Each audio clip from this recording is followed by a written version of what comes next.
নমস্কাৰ বন্ধু বান্ধৱীসকল, দিশা কোঁৱৰ ইউটিউব চেনেললৈ আপোনালোকক স্বাগতম জনাইছোঁ। আজি আমি এটা ভিডিঅ' শ্বুটিং কৰিবলৈ ওলাইছোঁ।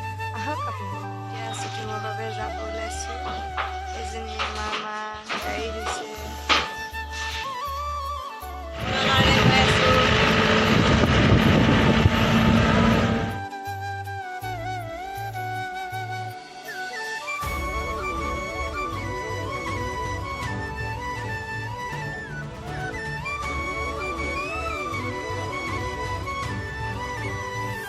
যেতিয়া লিখি আছিলোঁ মই তেতিয়া সেই নয়নদাই কৈছিলে যে এই গীতটো মই গাবলৈ বিচাৰিছোঁ কাৰণ এই গীতটো ভাল লাগিছে। তেতিয়া মই কৈছোঁ নয়নদা আপুনি গাওক গীতটো।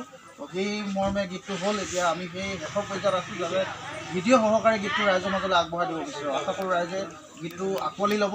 আৰু বিশেষ এটা সুন্দৰ গীত, আমাৰ সম্পূৰ্ণ প্ৰকৃতিৰ লগত জড়িত আৰু সম্পূৰ্ণ থলুৱা বিহুৰ কিছুমান ঠাঁচ ইয়াত বৰোৱা আছে। গীতটো যিহেতু তুমি লিখিছা, খুব সুন্দৰকৈ সুৰ কৰিছা, গীতটো অকণমান গুণগুণাই দিবা নেকি এই মুহূৰ্তত?